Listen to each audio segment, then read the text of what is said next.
know what they say. Can't keep a good man down for long. The boys tried to do a show without me. And you know what I said? Let me put on my hat. Let me get on my cigar. And the hosting crooner is back. We're so back, baby. We are so back. Just kidding. Just kidding. I bet you guys thought that was real for a second. I bet you guys thought that was the real John. Oh man, that was so good. That was so good. Oh, the true sickos of the channel will appreciate that when they start following or coming in here and all of a sudden people rewatching this back. Yeah, that was perfect. We'll have to see if John is watching on his day off because nobody tell him. Nobody tell him we poked some fun at him, and we'll see if John actually caught on. But Neumy, how you doing, dude? How many drafts are you at? We are oh man, we're hitting the wall, but we're at 145. And we got 5 more to go. We just ripped off like 20 in this morning. Still needed 25 this morning. Oh my maybe God. Maybe it was like 15 or 8. It seemed like 20, but man, it was tough. So we honestly, I think I have one going that I literally, I'm on the clock on one. That's hilarious. But yeah, literally doing that. But yeah, I got five more to go. And that's why we're here, because we got, I think it's 75% this baby's at, and it's looking like you might be we'll see. Right. We'll see. But, I don't know, man. I hit a wall like 48 hours ago, and it's been a drag for me like since that begun. But the only saving grace is that like there's people in the lobbies that I haven't seen before. But I do think it's interesting that everybody we've talked about this as well, kind of waiting until like the last moment to like let things kind of clear up a little bit, right? Like, injuries and whatnot. But what's also kind of cool is that because there hasn't been any games and nothing has really changed ADP, like this is like ADP. So many of these drafts have taken place, since the All-Star break has started. And there's been the only changes in ADP have been based on people's selections and not not what happened yesterday. So I think that that's like pretty interesting that like this is the ADP, this is the meta, and that to me is like what's been able to get us some of these like values. Like I've loaded up on so many players just in the last 3 days that like I was not even considering for most of my drafts. So just the dynamics of this and everything, like everything that comes with a midseason best ball tournament, no matter the sport, but especially in baseball, I think has just made this really unique. And I think no matter what this fill rate gets at, like a success, like this is like mission accomplished. Like they've opened the door for midseason baseball, like for next season. And now like we've got a taste of it. Like I think they should be proud of whatever this gets to. Yeah, 100%. And that your little nugget there about the landscape is so true, because people talking, we're talking a week ago, 2 weeks ago, what's going to change? There's still things to change. It's like it just, everything seems so stagnant. And the only ADP changing was us taking players, was the people in our Discord or the same people we saw over and over. And like you said, now I'm seeing a bunch of non-badges in there. I'm seeing badges I don't recognize. So that's rejuvenating me a little bit when I'm in the lobby. Right. But your GIF yesterday that you posted of the Squidward, and it's just the same, it's the clarinet, the same back or the different background. Squidville episode. Oh yeah. It is literally to a T how I felt since like draft 80. It's just, I'm drafting the same players and just different combinations of that, different pockets. So, but yeah, I'm excited to dive in here for these last few drafts. How many are you at? You said you hit a wall 48 hours ago. But you've been chugging along. I've seen you in a couple. So yeah, I've been pushing. I'm at 129 right now, so I've got 20 more left, 21 more left. I don't know that I'm gonna max. We'll see. I'm gonna obviously do one on stream here and do more as once we're done, leading up until 3:00 Central Time, our time. So it's going to be a push, but we'll see, man. Depending on how the fill rates go, and maybe it's looking like 82% is wishful thinking, then I'm going to be more motivated to do 5 at a time. But if I think the fill rates are going strong, then I'm going to be less motivated to eke out those last few. So Yeah. With that being said, let me just hop in a draft and then I'll share my screen. So hopping in right now, if you guys want to join me, if you haven't yet maxed this bad boy, come in here. I got 6 left. I'll go ahead and share my screen and go over some of my exposures that I've got going right now. Let me do this, maybe do that. There we go. Boom. It's All like right. it's like he's a natural host over here, natural host and producer. They're saying I could take over. That's what the people are saying. Better watch, little job security issue over there for John Boy. Just kidding, dude. We miss you dearly. Hopefully this doesn't get too off the rails without you. But all right, we're sitting at the 104, which is not my favorite position to draft in. I usually take a value, like whoever's like here for me, basically at the top of my queue. I don't have any rank set. I've been playing ADP just because that's what everybody else is drafting on. And I think that because this is the ADP that over 50% of drafts have used, it's what I want to have. So been just kind of playing it pretty chill from the front ends of the draft, but in the back end, I will mix up. What have you kind of been? Have you been mixing up any of these top 5 picks at all, or just kind of taking what falls? No, I've been primarily you're good. I've been primarily just going getting what falls, taking the, Acuna at 102, 103 or 102, 103 when I can get it. I've got it a couple times. That's fun. And then otherwise there it just seems to be I've taken a little bit more Shohei as of late. But it's mainly just been Fernando Tatis at 2 and then Juan Soto and Mookie, mixing those guys up. So well, I'm curious what you do here when you see Mookie, Juan, and Freddie. What's your go-to? I am gonna take Mookie here, but I think I have more Soto right now, and maybe even more Freddie, but I don't have a lot of Mookie, so I'm gonna go ahead and get that percentage up. I'm gonna take a look too at how much I have right now, because I know for a fact it's not a lot, and I wasn't even like, even when he was going later, I wasn't even like really taking him that much, like for whatever reason, man. I don't know why. It's just like that Never Dodgers bit, just living like rent free in my head when I'm actually like making decisions. I think maybe it's a little too literal. I really don't know what it is, man. But I just like I like to go other directions for some reason. So let me see what my actual Mookie percentage is. Yeah, I'm sitting at 6.8. So I mean, just a tad under the field there. Yeah. It wasn't because even when he was going like in the back end, I think I was taking more like I was taking a lot of Corbin Carroll at price sometimes, and then at other times just like taking him over 3.5% Corbin Carroll. Oh wow, I love it, man. Staying true to the regular season, just staying true, dude. My highest exposed guy is now Yordan Alvarez. Just straight up, it's Yordan. That feels good. Does that feel good to you? To me, it feels really good to me. It feels really good to me, especially with the way I built the teams, because Yordan comes back and does any Yordan things, and like it's just who's competing with Yordan except top picks. You know what I mean? Like, and just getting Yordan in that second round is just it's almost impossible for me to pass that up. Like, I passed it up twice today, specifically to get I think it was I got Jose Ramirez, Kyle Tucker, switched it up. You know what I mean? Like, let me at least have one combination or something like that. But it's been really tough for me to pass up Yordan in the second round.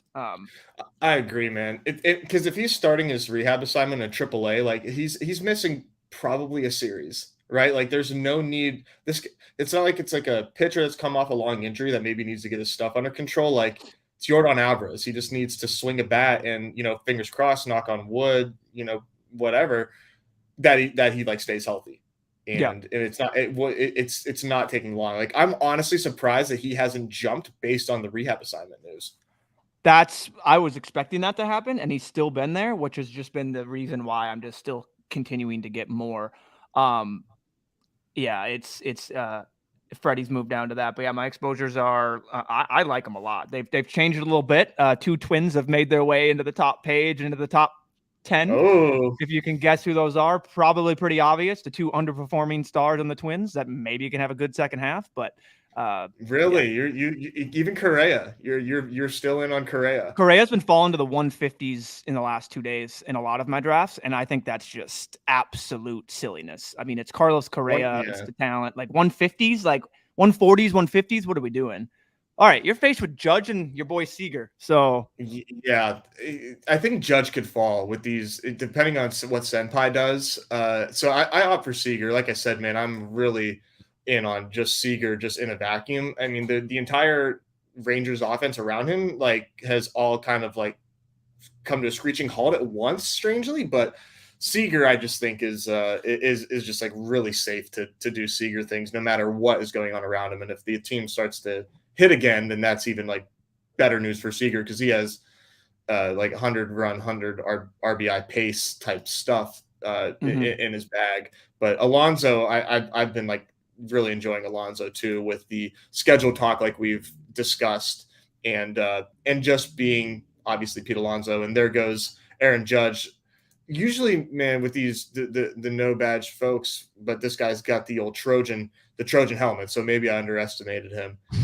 They don't like to take the risky guys, and Aaron Judge is risky even to us, the dudes that completely punt any sort of risk. We are a little skeptical. yeah, I mean, it's squeamish when you have guys that are there. When you have Goldschmidt, Riley, Devers, Seager, Harper, Simeon, all of these guys there, and you choose a guy that you don't know if he's going to be back by mid-August. Like it makes me squeamish, even sitting at 16% Aaron Judge. Like, Yeah, it's not ideal. So I think this might be a Simeon pick, man, if I'm making the Seager bet. But yeah, the Harper fall is kind of wild, and I'm scared. Like I still don't feel comfortable taking Harper here. I don't know about you. Is this a range where you typically go Harper?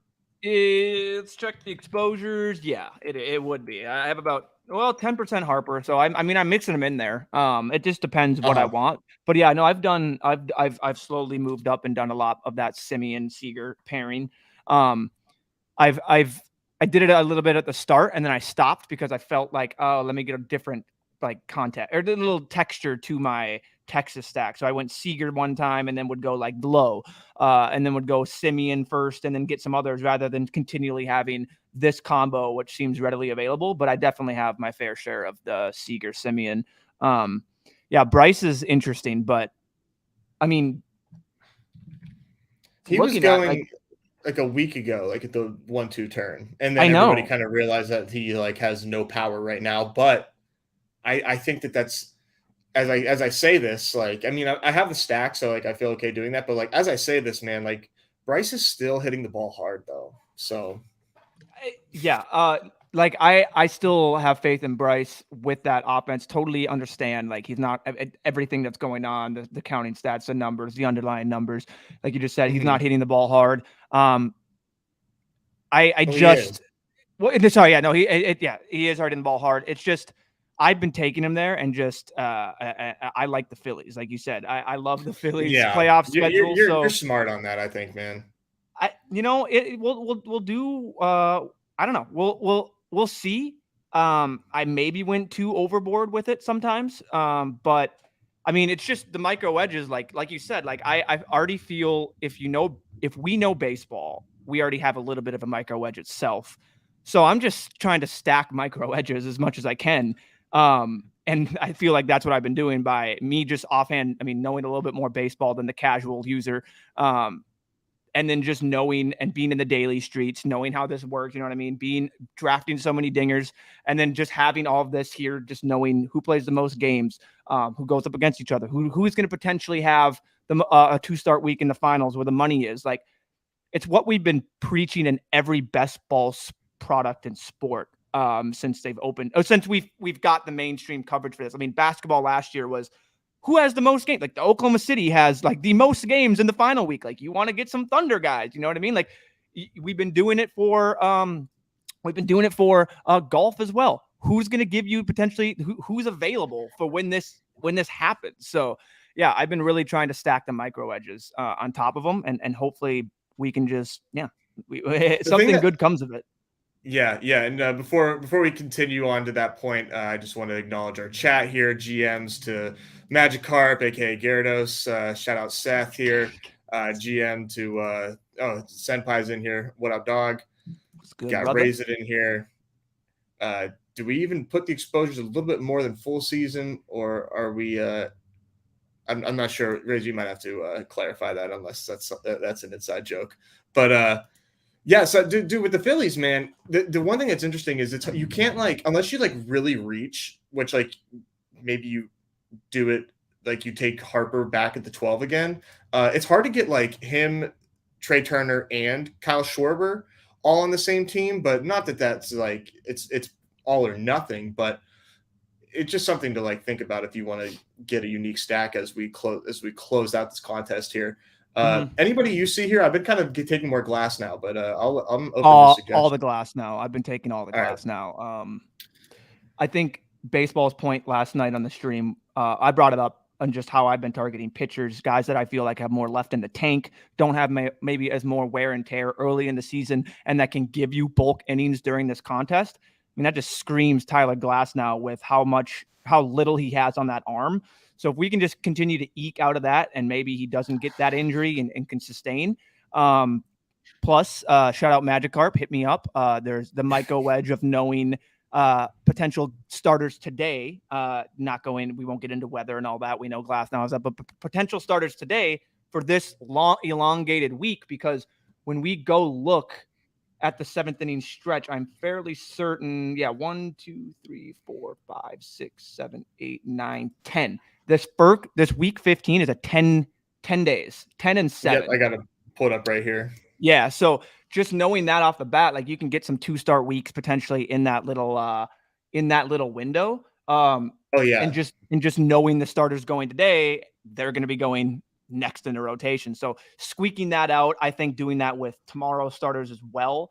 Obviously that's really, really micro and getting into it. But just knowing that when you're drafting, maybe in your last few drafts, that's something you can kind of capitalize on that I thought was very sharp. So shout out Gyarados. Yeah, we kill him Gyarados around here because he's shipping all the contests. Mm-hmm. All right, so we're left here with an interesting spot. I will say I've been taking a lot of Jorge Soler just because he just hits a lot of home runs. But any pitchers here that I know you like Scherzer, right? Would he be your choice? I like Scherzer, Wheeler, Nola. Honestly, Soler's interesting to me. I haven't taken much, and that's probably because of that that finals week. Are you schedule pilled? Yeah, it wasn't really. So yeah, it wasn't. I have Marlins. My take with the Marlins is I think they're the biggest regression candidate for just a team overall. I think they're absolutely playing over their heads. Granted, I love the Marlins and their team is much improved. But I think for me, if I'm going out, they're my team for a regression candidate. So I've been less on the Marlins as a whole. Plus, this championship schedule is a little scary, although Soler can literally hit a bomb against literally anyone, especially if it's a lefty. Oh my God. What is it? 500 right. ISO, 500 WOBA, whatever like the dude has against lefties this season. I know I'm exaggerating, but it's insane. It's when you go look at his plate IQ, it's the brightest green that I've ever seen in my life against a lefty. But yeah, no, just Milwaukee, Atlanta, Mets, Milwaukee is not the greatest championship schedule for a team. Those are some good pitching staffs. Right. But yeah, there's a couple of lefties littered in here potentially. 100%, yeah. So if he gets those lefties like you're talking about, like that's obviously helpful. But for me also, like we still have to get here, right? We still have to get to week 100%.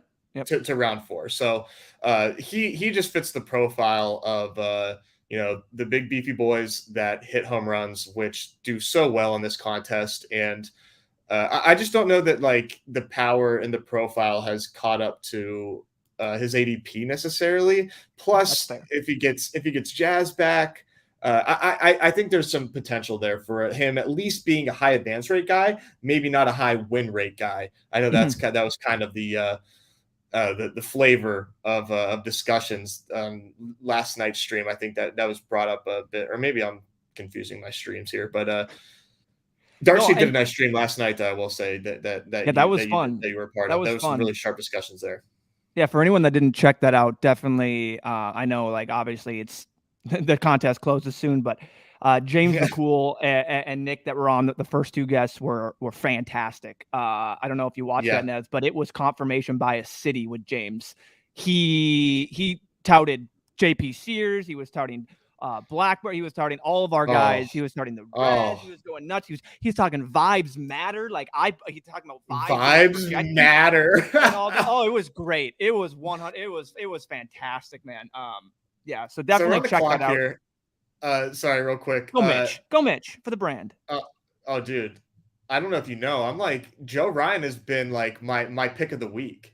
I take a Oh, I take a lot of Joe Ryan now, man.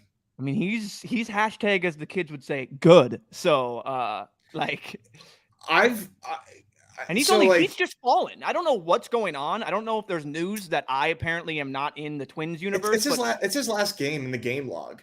It's oh people yeah, of don't like course. that he just gave Oh up like 5 earned runs, and that stinks, right? You don't want him to give up runs, and that's kind of like in his range of outcomes. But I have been trying really hard to shift my like I feel like I have a pretty good read on pitchers, but I also think I don't put enough emphasis on K floors.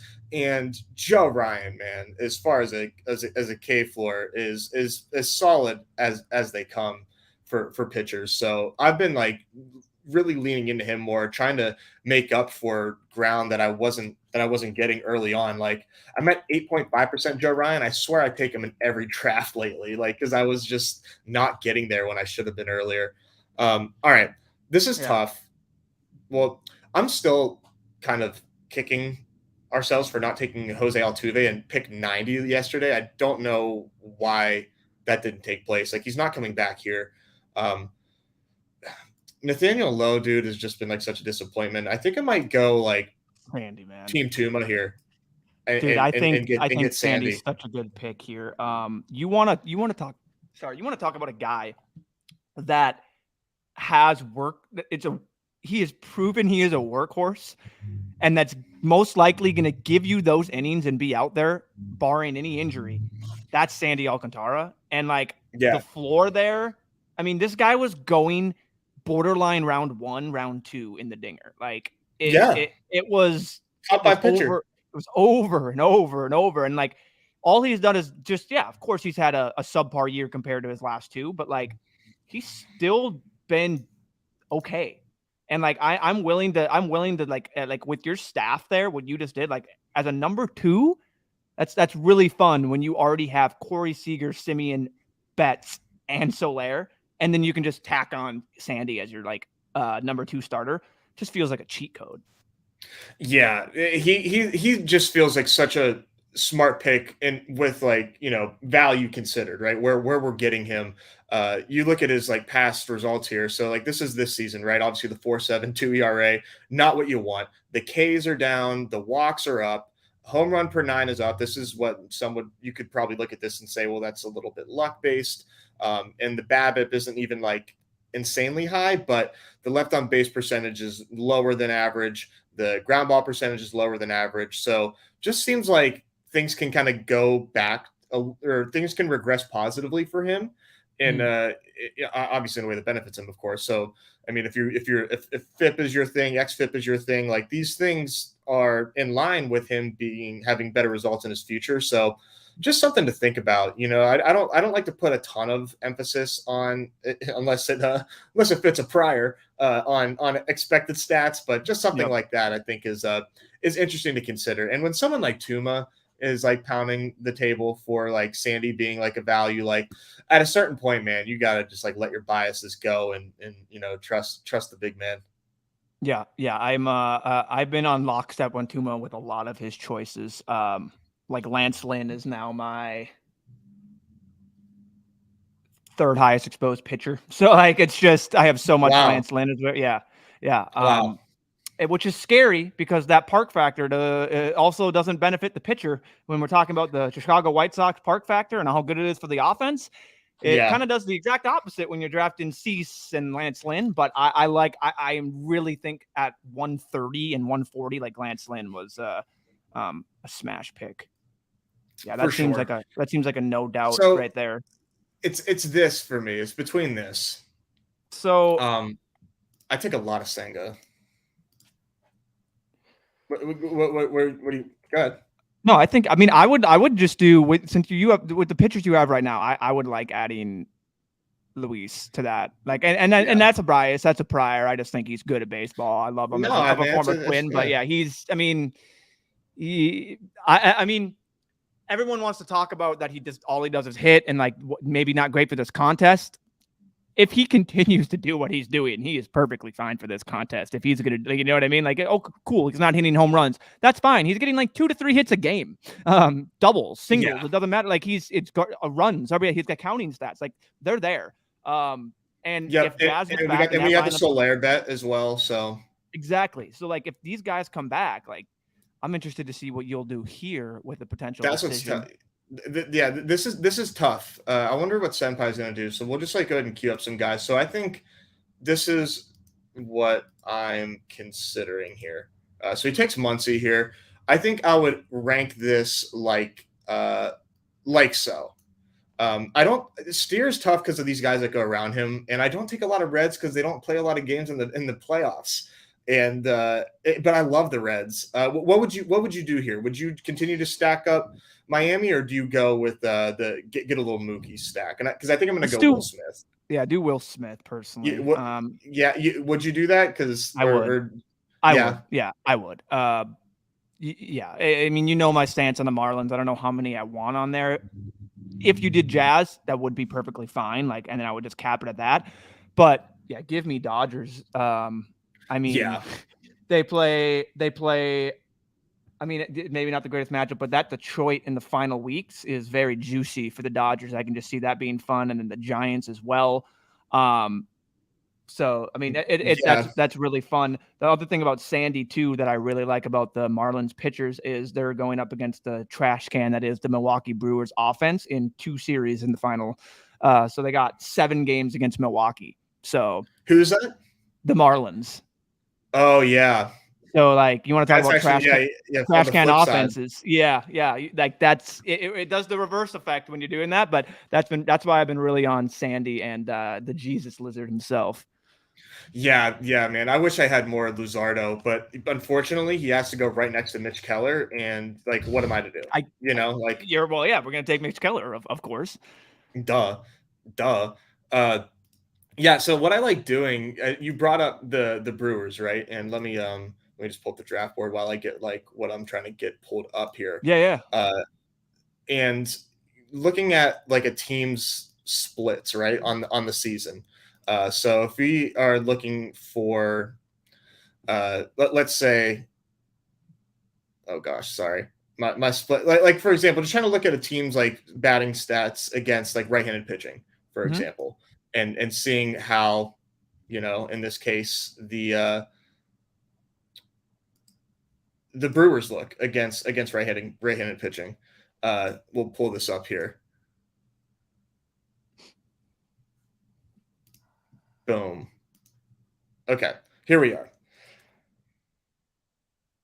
So against right-handed pitching this season, this is listed by WRC Plus. We can see Brewers all the way down here at 89, and the numbers that we are looking at here are these are like the advanced stats here. So this is the OPS in this column here for Milwaukee. If you like to do OPS other than WRC Plus, and regardless, they're a bottom team against right-handed pitching.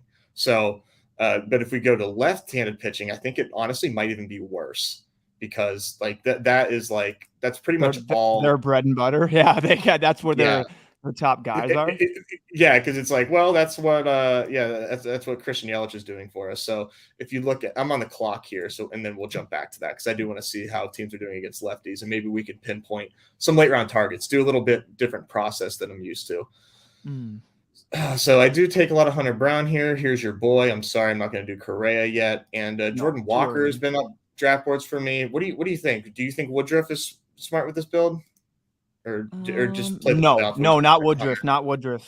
Do Hunter Brown. Okay. If we're making the Miami bet, I don't know if you want Woodruff with that kind of championship. Thank you. That's why I got you on here, man. Sure, you can. Again, micro edge. Think baseball. Anything can happen. So it's like it's just trying to put those puzzle pieces together if I can. And it's like would you want potentially like your pitcher going up to that offense twice in the finals? Like, it's not terrible. Like they're not going to meet till there. And again, like you said, you have to get to the finals for it to matter. But I'm just banking on these teams. A couple of them do get there, and I've optimized for the finals. That's my goal. So, yeah. And speaking look of at that Minnesota team. Yeah, this against lefties, by the way. So if you want to look at lefty pitchers against Minnesota, maybe that's something we'll do. Maybe we'll do that for the Rockies as well, see who they have on the road. But here's Milwaukee, man. This goes to your Jesus Luzardo point. 86 WRC plus against lefties with a 680 OPS. Not ideal, not great, Bob. All right, we're back on the clock here. Oh, he takes Correa. Unreal. Austin Hayes is fun. I don't know how you feel about him, but he's got the 14 games. Dude, I don't know why I'm just like not an Austin Hayes guy, but I need more of him, and he has a good playoff schedule. So we'll go ahead and you could take Sawinski. I couldn't I? So that was James's biggest his model's favorite player in the entire year. Like is Jack Sawinski. The dude. What do you mean by favorite? Favorite based on like what? I forget again the metric. I don't have it off top of my hand. Maybe someone can go back and watch it. Maybe like can let me know. Maybe like. And it wasn't for it was basically because he's putting in the realm of his DFS. So that's what he was talking about. So like the year that he's been playing, like Jack Sawinski's just been popping in his model. As someone is so. But I got to find what exactly he was talking about. But it was just, it seemed like every 3 to 5 minutes there was confirmation bias, and I was just giddy. It was unbelievable. Oh, man. I got to run that back before this contest closes. You do. I really recommend it. Third in expected homers. Oh, wow. I mean. Oh, there it was. Yep. Dude, Sawinski just like is like so frustrating. But at a certain point, I need to just like understand that he's actually probably good at baseball. There's a really kind of crazy stat from Joe Block, who does the commentating for the Pirates games, mostly on the radio, about Sawinski's start to his career. In his first 552 career at-bats with the Pirates, Sawinski has 37 home runs. And if you're wondering what kind of company he is in with that in the history of the Pirates, teams that have had the likes of Roberto Clemente, Barry Bonds, I don't know if you've heard of him. No Pirates player all time has had that many home runs at this stage of their career in terms of at-bats. Like Jumpin' Jack might actually be like here to stay. Man, you got to go delete all of your tweets right now, brother. You got to go back and delete all of them. The bid is too good, because if you criticize Jack Sawinski on Pirates Twitter, they get, and rightfully so, they get really pissed. But it's fun. But now that you know it's like an easy troll button, it's just so much fun to poke the bear. Like, and he also is incredibly frustrating because he has Joey Gallo type profile where so his chase rate is like so low. He doesn't chase anything. But as a result of that, he also looks at a lot of strikes and looks at a lot of strikes for strike 3. So you're just there, and this dude is just looking at everything. And then sometimes if he's not hitting home runs, dude, he's swinging and missing like a lot. So it's like, what is up with this guy? Elite eye, can't hit the ball whenever he is actually trying to hit it. But when he does actually hit it, it's going 460 feet. So what do you do with a guy like that, right? Like he sounds like the anti Max Muncy, in which he looks at strikes too much, where Max Muncy is like looking at just walking all the time. He's just like, look, he does walk a lot. Yeah. When you said that, he literally just takes strikes over and over and waits for that pitch. He just sounds like he's a future Dodger. You're up here, by the way. 7 seconds. 30? Yeah. Oh, I'm sorry. I apologize. I'm being a terrible host. I had Ruiz queued up here. Perfect. So I like that. Here's the thing, man. This could go really south, right? Where it's like he comes back and like shifted to the 60-day, needs surgery.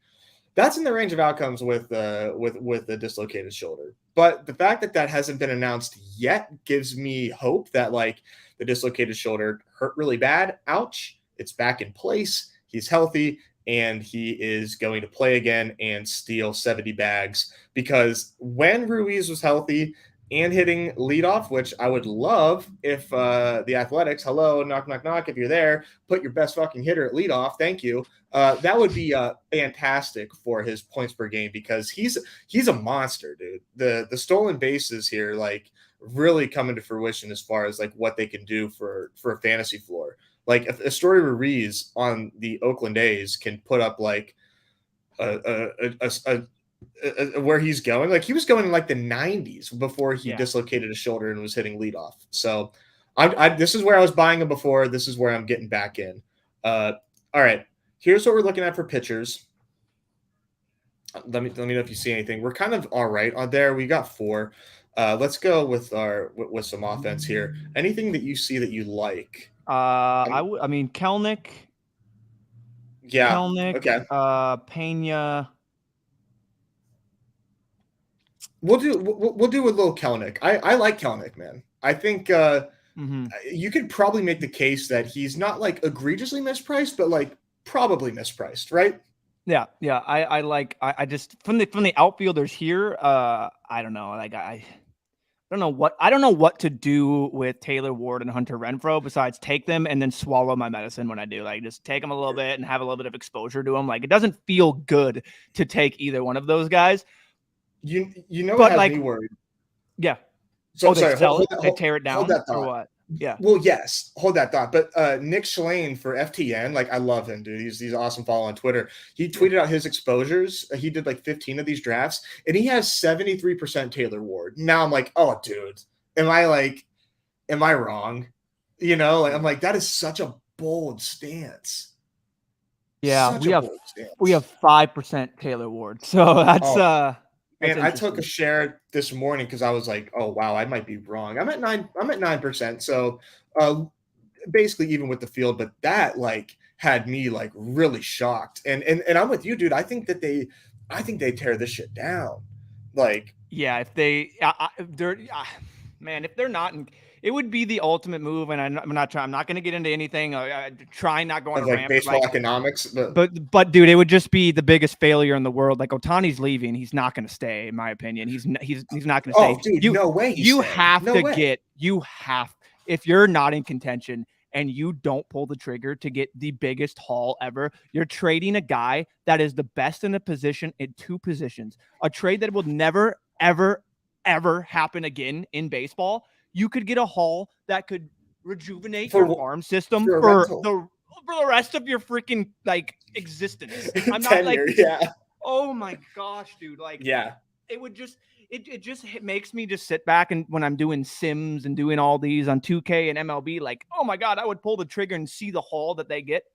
So if they're not in contention, which I don't think they're going to be, I mean, with no Mike Trout and with that pitching staff and with just the team in general, it cannot just be Shohei and whoever else wants to help out. Like, yeah, so I agree that they're a team that's most likely to tear it down. I don't know what that does or what that thought process does when I'm not taking Ward and Renfroe, but yeah. So they're 5.5 back of the wild card, and that's what they're going to have to. So they're not going to win the division. Like Houston's getting better, Seattle is getting better, and the Rangers have slid, but they're still 13 games over 500. Like they're not winning that division, so they need to catch the wild card. And there's 3 wild card teams, which obviously, like, you know, that is helpful. But the downside is that like those wild card teams are from the AL East, and the AL East is absolutely loaded, and so you're not catching those teams. Like there's unless they made a move, which like they're not, like that would be so risky and like so silly unless you had absolute plans to lock up Shohei, which they clearly don't. And Shohei has clearly no intention of staying, like based on our observations as fans. He's gone. And now that becomes like a really fun conversation where in this contest, you can just like wish cast. Like, guess what? Like I'm doing Shohei and on the way back, like Aaron Judge. Guess what? I am like, I'm giga stacking the Yankees because they can make, like, they have the golden ticket, dude. They've got Jason Dominguez. Like, here you go. We'll take one Shohei Ohtani, please. Like, and it'll cost more than that. But that is like one of the biggest like trade pieces that exist for a team that can make a move for Shohei. And dude, Shohei and like I know, like, say what you will about the Yankees, if you like him, if you don't, but Shohei in pinstripes, I'm sorry. Like, I, It I, would I it would think I make would me like, hate. I think I would like to see It him. would make me dislike baseball. I would say I would. Oh, see, I'm kind of in a I'm different tired of boat the now. I'm tired of a team that can spend because they have the money just continues to do it, and I Well, it want doesn't them to mean do he's that. staying there. It doesn't mean he's staying there. No, but they Um, probably have they're probably then the favorites because he's there for a little bit. He's acclimated. They can get used to him. They can sell him. They can pitch it. They have the patch on there now. You know, the patch for Shohei. I see. The thing is, I think he wants to be in the West Coast, and I'm taking Isak Paredes here because it's a team I'm You don't have to drafting, tell. Yeah, obviously, you don't have to tell me twice. obviously. But I think he wants to be on the West Coast, and so to me that opens up and I think the Mariners and Yankees and Dodgers and Yankees, they all know that. So I think that is probably like the Yankees need to pony up a little bit more than these other teams, most likely, if that was the case. Or the Angels can say, screw it, we're going to take the best package and it doesn't matter. Yeah. Like, we're not going to cater to Shohei. But I feel like the Dodgers could make a move to trade Padres, man. and retain him. He's gonna So sign with the Padres, isn't he? yeah, that's another one too, because they've got like it seems like they're gonna either sign Soto or Otani, and I mean, obviously you would rather have Otani. That one's interesting given the age and all that, and John would be like the wear and tear of the arm and the risk that comes with it. But yeah, you would rather have Otani. My Dude, thought he's is when getting you say half the a what. billion dollars. He's getting $500 million. Oh Like, yeah, guaranteed. minimum. Yeah, minimum. No, minimum. This is when we were talking about the Bryce Harper and that Bryce Harper contract. He's gonna get the biggest contract, 500 million. All this. This is the actual. This is when it's gonna happen. This is when the player gets half a bill, and he's worth it. That's crazy to say that this one dude is worth half a billion, but Worth every he's penny. worth every penny. Yeah, no question. No So question. All right. you're sitting at Back 4. up. What do you do in this spot? Because this is when I like to scroll the F down. Yeah. Yeah, so I'm gonna Yeah. cue him up. I do take a lot of Cruz here too, man. Just like trying to Oh yeah. squeeze him into my playoff weeks, but it's gonna be Montgomery for me. I know he's got that hamstring injury, but as far as taking that risk and what he has done so far and what I think he can continue to deliver, it's really not that close for me. I like that. It's Gumby. Yeah, Gumby is someone. Let me see here. I've been getting a lot of him. Yeah, we're up to 12% Gumby, so we've been taking a good amount of Gumby there. I like that price. And I mean, I don't know what the Cardinals. I don't know what to expect, but I don't know what your thoughts are there because most likely they already said they're going to tear it down. I don't know if he's a candidate to trade again after they just did the baiter for him. I don't know what their plans are, but regardless, he's going to be pitching. And the names going around him here. Yeah, like Ranger Suarez is interesting. I know that's John's boy, but a lot of these guys it's going to be like pause, and Gumby's the one that gives me the least in this. Yeah. So Suarez had like a little thread about this, like kind of talking about what he thinks like the outcomes are with Jordan Montgomery, because everyone's kind of talking about him as a potential trade piece. And this is what he was talking about, where he's saying if they offer him a qualifying offer and he stays, they have a starting pitcher for next year, which obviously they need, and they're kind of built to compete now. But if he refuses, they get a pick and worth $4 million slot. So this is basically the outcome. So he's kind of like outlining like what they would want an arm and that type of value. But, it just feels like the Cardinals could knock on the door of a team that has pitching available that they've made a trade with before and maybe kind of go for it. Like, I just feel like I've seen this too much, man, where the Cardinals just they just sprinkle a little devil magic on their team and they go on a run, and now they're actually like killing it because all they needed was like one starting pitcher, and now they are winning like 33% more games. Like, it just seems like year. Wasn't that last year where they went on the run? Well, yeah, they did. They went on a big run. They traded for Quintana from the Pirates. They traded for Montgomery or they And then traded. They traded for Montgomery and gave away Bader. Like it just seems it like and you and everybody else are talking about Tyler O'Neill. I feel like Tyler O'Neill can be like a nice like outfield for pitcher swap for somebody potentially, but not necessarily anybody that's gonna not a horse or anything like that. But all right, back up here on the clock. I'm just going to add McCutcheon to the queue because I like what he offers when he is healthy. Is my boy? Oh yeah, Luke Raley goes, of course. I have enough of Luke Raley as it is. What do you think, Kutch or Mackenzie Gore? Do Kutch. Gore. Okay. Dark Sheep gave me a little pause for Mackenzie Gore last night when he checked into his innings. And he seemed like a guy. I basically brought up the point how I'm targeting, the pitchers that potentially don't have the wear and tear, guys that there was the Braxton Garrett that thing that I brought up was like guys that don't have the track record of throwing large amount of innings, and then all of a sudden they're already up over 100 or getting close, or they're about to basically if they continue to do what they're doing, they're going to be near 200 innings in their career. Like that is a big accomplishment. People just don't really, I think, understand. Like 200 innings is no joke, and getting even over 150 is in now in this day and age is no joke. So once you hit that, like wear and tear is real, shutting down is real of teams and all that. So I've been trying to apt on that, and he brought up Mackenzie Gore for the fact that how much he has already pitched this year, and how many innings he's got underneath him, and that's someone they could potentially shut down. Because the Nats, they're not freaking in contention for anything. So Mackenzie Gore's already pitched more than he's ever pitched in a season. So I'm glad you brought that up because that's not ideal for us. So this is like you mentioned about scrolling down. This is where I officially kick ADP out of the window and start taking guys that either stack well or just pitchers. And there goes Maeda, who I have really warmed up to after talking with you and looking at Maeda's stuff on Fangraphs a little bit more. I think he's a really, really nice pick in this slate in the draft. But yeah, there you go. You can take your boy. I take so much Josiah Gray there.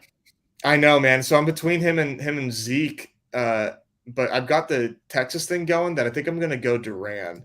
But I'm not like super familiar with their playoff schedule. So let's go back to the sheet that you made, which I put this in the chat earlier, you guys.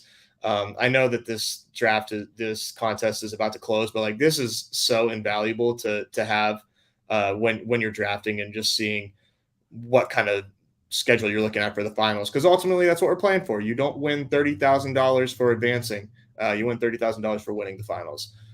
So not a bad little schedule here, I will say. The Boston pitching as of now isn't great. Seattle, like that's not fun, but getting Toronto and Cleveland, okay, that's all right.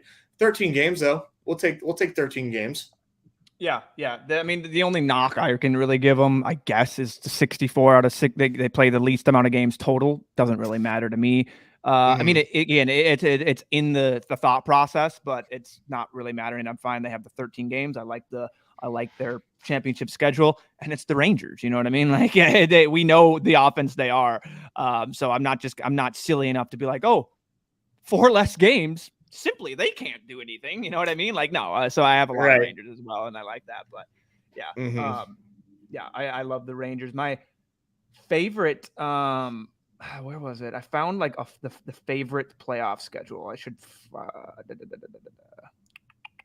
some team. I forget. I marked it down here. I'm gonna have to find it. We'll continue to talk. But there was a team that had like just a juicy schedule. Yeah. So it was the White Sox. I mean, we already talked about them, but man, they get the Royals at home, the Twins at home, then they go to Washington, and then they go to Boston.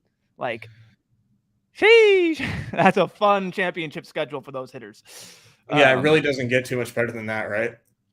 Like when you think about like the staff in the Royals, let alone like playing in guaranteed rate is the name of there now. Like Twin staff, I guess, is a little tough, but they've got shelled. Each pitcher has shown the ability that they can get blown up, yada, yada, yada. So, but with the park factor that the White Sox already have, along with going into into Fenway. Yeah, that's really fun. I've just been trying to get a White Sox on a team almost every time. Yeah. This one is a little tough here. I've been mixing in Domingo Germán, but it really pains me to do so.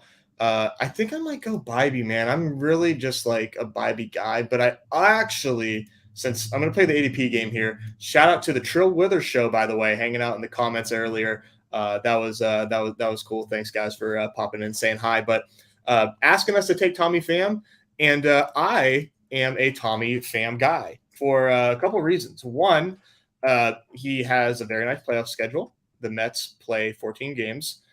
He is in a very nice lineup, the New York Mets, if you didn't know.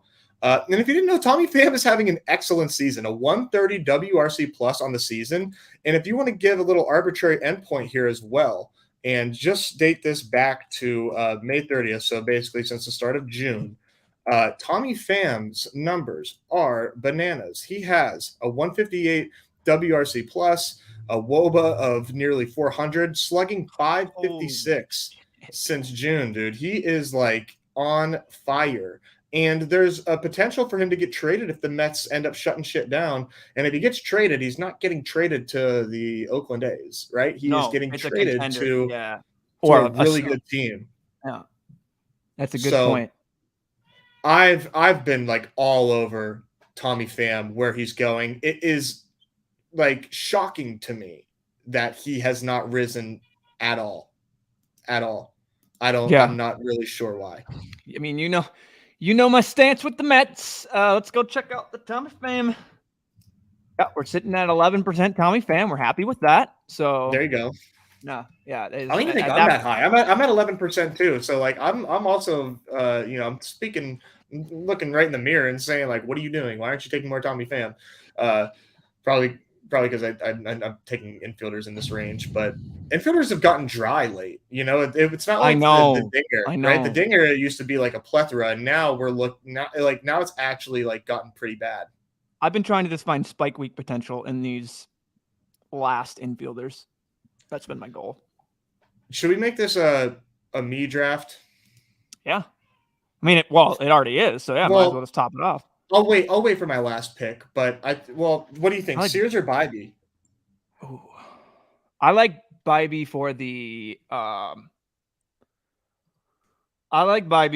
potential game and everything that they got in there. I also just the fact that the Guardians are leading the division and they're most likely still going to be in the thick of it has me encouraged that they would be less apt to shut someone down, anything like that, anything happens, yada, yada. So not that JP Sears would get shut down, but we all know the A's and they're not in any thick of it. So the A's have they don't care about public opinion at all. So they could totally do something like, hey, guess what? JP Sears, he's only throwing every 7 days, or he's only throwing 4 innings a start. Like they could easily do something that will tilt my face off. And I'm at like 13% JP Sears as I've been like wrapping up these drafts. So yeah, I think Bybee is the safer bet, but hopefully JP Sears gets traded, but I don't think that he will, because I mean they need to have somebody that has years of control, and he's definitely an okay one to be having for years to come. So let's take a look at some Pirates. What do you think? Is that okay? Am I allowed to do that? Yeah. There's my boy that I told you about, G-Man. I think G-Man's pretty cool. I think he has some potential to obviously play with Pittsburgh more because they need like a lefty stick pretty badly.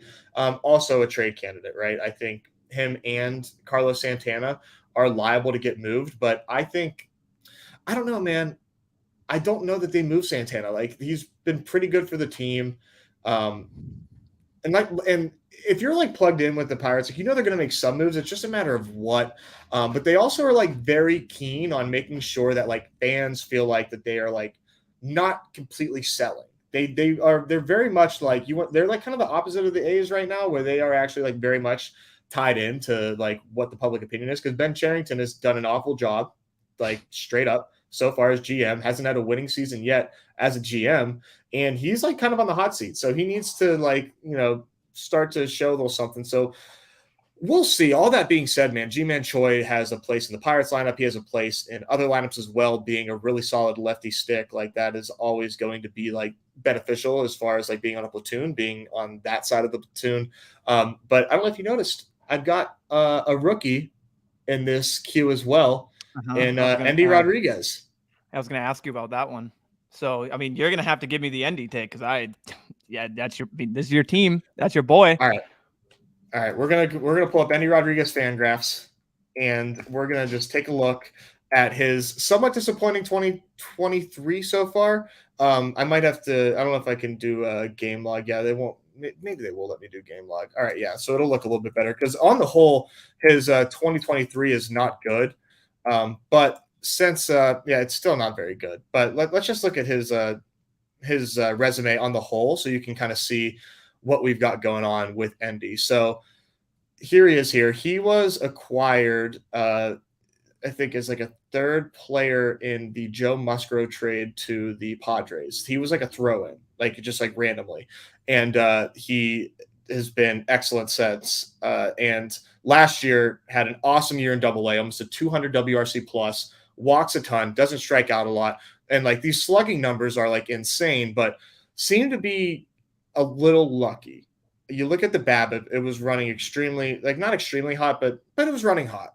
But you look at these numbers, man, and you have to try really hard to like paint a bear case on a guy like Endy, other than this AAA season, right? Like this isn't great. You don't want to see this. You don't want to see 84 WRC plus after all of these numbers. Like that obviously is not ideal, but he is definitely on his way up to Pittsburgh sooner than later.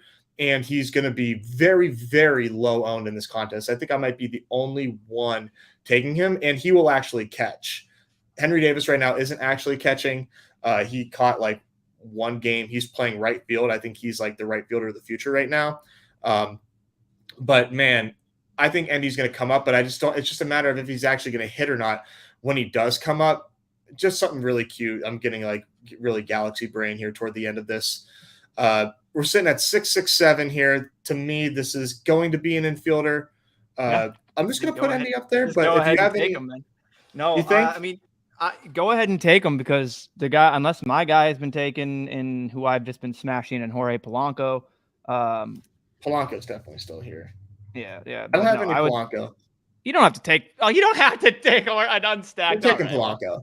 Yeah, the news is encouraging the fact that we're looking at a next weekend. He's going to be in the St. Paul Saints, and the reason why it's also really important is because St. Paul, unlike most, maybe there's other cities, but like our AAA system is literally 10 minutes, a hop, skip, and a jump over from our, like we're in it's the Minneapolis St. Paul, we're Twin Cities, and that happens to be we switched from Rochester to St. Paul a few years ago, so like. That is very important because he can just hop, skip, and a jump, walk over to the Twins whenever he's ready to go. So it's not, you know what I mean? And they're going to be able to see him. And we're looking at next weekend targeting is his rehab. So yeah, I like that. And we've already seen what he's done this year and what he can do in a short stretch. He's just got to stay healthy. And as a 20th round pick, you're not putting anything into that. You know what I mean? Like. Right. And like you said, no one else is drafting him except me. And now you. Nobody. I haven't seen a single person draft Jorge Polanco. And for rightfully said, like he's, we don't know what we're going to get. But I just I'm trying to find guys that aren't drafted like nearly at all that can provide spike week potential. So. Yeah, and he's definitely one of them. He's starting a rehab assignment. So basically, like, we need him to be healthy because he's going to be playing regardless, unless the injury just completely zapped him of the ability to play baseball. Like, he was an average hitter this season when he was healthy. He's played 30 games so far, and his like walk numbers were lower than they have been. So like that can probably come up. Was slugging 450, but we like who the Twins play in the playoffs? ? Yeah. So the Twins, in the final round, they're in Great American Small Park. And they're in Chicago, and then they're home against. So they have besides the iffy series to start home against Tampa Bay, then it's Chicago White Sox, the Reds, and the Angels. So hopefully Shohei is gone, and then you just got whatever dust is in that there for the Angels. So yeah, I like it as well. And then they're sitting with 66 games, 13. So yeah, everything seems fine there. The thing about the Twins for me is I think they have the softest schedule in the round one, in like basically pre-playoffs. Mhm.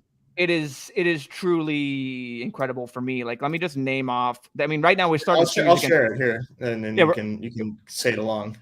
yeah, when we were starting a series against Oakland, so we go to Oakland and then we go to Seattle. A little tough, but then so it's Oakland, Seattle, the White Sox, Seattle, and then Royals, St. Louis. We know how they've been.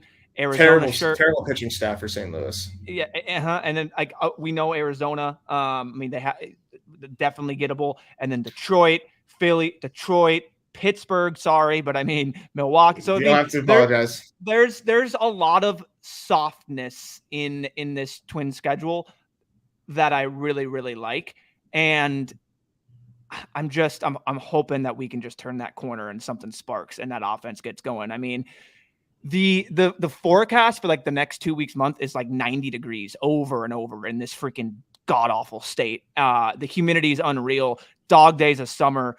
Let's hope these boys catch fire. The balls just starts flying out of that ballpark, because we all know playing in the Midwest and up here early in the season isn't great. It's cold. The ball doesn't fly. It's not fun. Players don't like playing in it. It's gonna, yeah. So that's been my bull case. That's my Twins rant. Boom. I like our round one schedule. So while we're on this, before I recap the team, Magikarp talking about the Reds being like a really sweet advance rate team. Yeah. Let's go ahead and check out what they've got going on, and as far as the regular season goes and getting yourself to the playoffs, because admittedly, man, I don't have a lot of Reds. Neumy left. Neumy's gone. Let's take a look at the schedule, guys. So obviously getting at home. Sorry. For the entire stretch of the first week. That's major, man. Those are all points that will accumulate, obviously, and it's a full 10 games at home. That's pretty wild. And then they're back at home. I'm mostly just kind of concerned about who they play at home in the regular season. The Nationals at home, that's fantastic. Miami at home, depending on who you get from Miami, that can be really beneficial. This is interesting. This little, like, only 5 games for the first week. Don't love that. And then this is the first round of playoffs, this round 2. And then they're away in Arizona and at the LA Angels. So that's an interesting playoff schedule, but I agree. I think they can definitely help you advance. I mean, that is a massive for that first week of compiling points. Let's go ahead and recap this team that we just drafted here. A 6-7-7 build, definitely one of my most popular builds here. Staff looks like Tyler Glasnow, Joe Ryan, Sandy Alcantara, Hunter Brown, Jordan Montgomery, Tanner Bybee. Thoughts on the staff?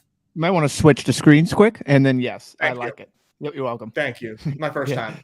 Yep. But no, all guys I take A+ staff to me. I mean, that's a staff that I love. It's A+.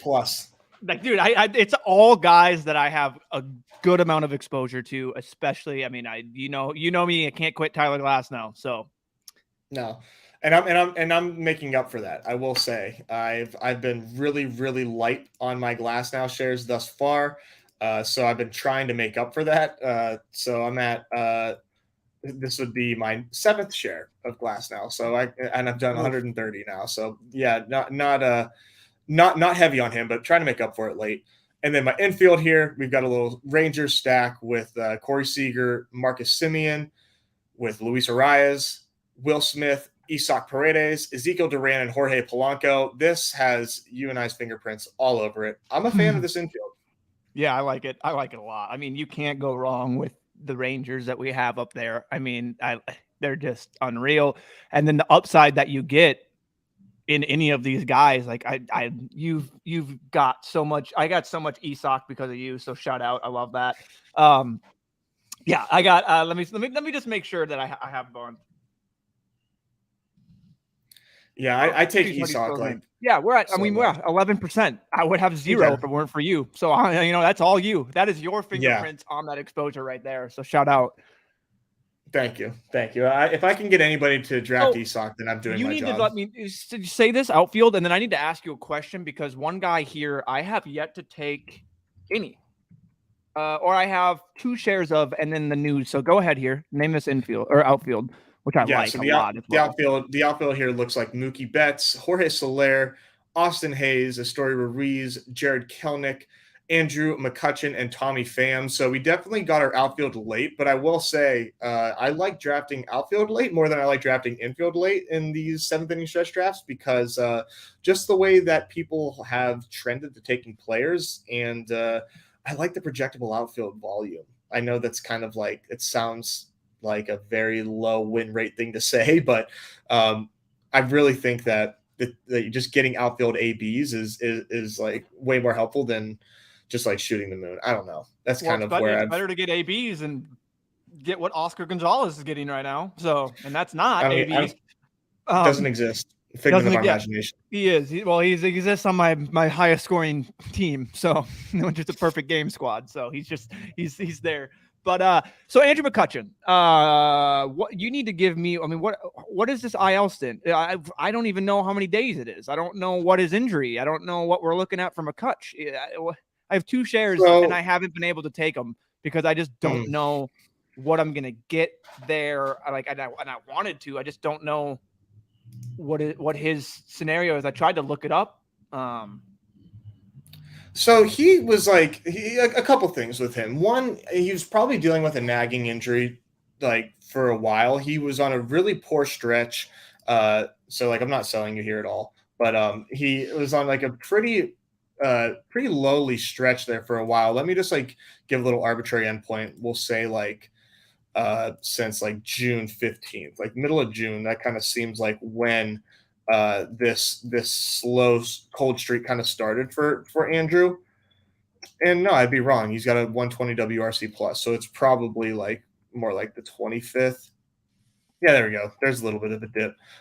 Striking out more, just slightly below average, but he's old, man, so he's a little banged up. I think he needed the trip just to kind of like heal up his body in general. But what happened was he kind of got brushed back on a pitch, fell back, landed on his elbow awkwardly. It was like wincing, and got a boo-boo. And they said you need to take an IL trip. So the TLDR is that I don't think it's a long trip at all. Okay. And like I was mentioning prior, the Pirates, I think, are not trying to sell like heavily.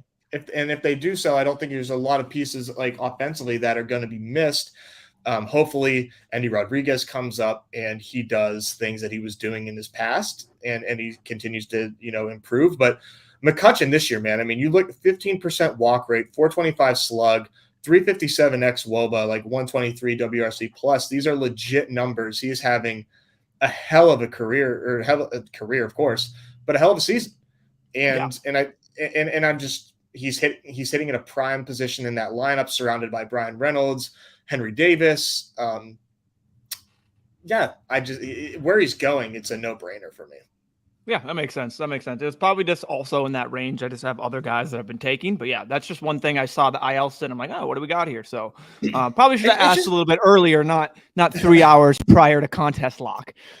Well, what's really interesting to me, man, is like, I use WRC plus a lot, and I know that we play a counting stats game, but like just as far as like a rate stats go, right? Like 123 WRC plus, guys around him, like Lars Nootbaar, he goes right next to Andrew McCutchen. And Nootbaar has 108 WRC plus right now, like isn't even playing a lot of games. Brandon Lau is like right next to him. He's not having like a great season. It's just like there's just guys around him that to me make McCutchen a really easy pick. So that's kind of like where I'm at with everything.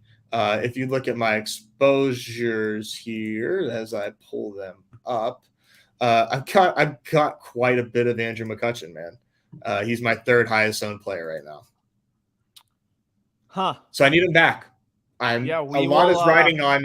He's not that hurt. I really need that to be true. Yeah. If he just wants to be Very much adequate, so. so it doesn't bury me. Oh, just don't bury me now, Kutch, please.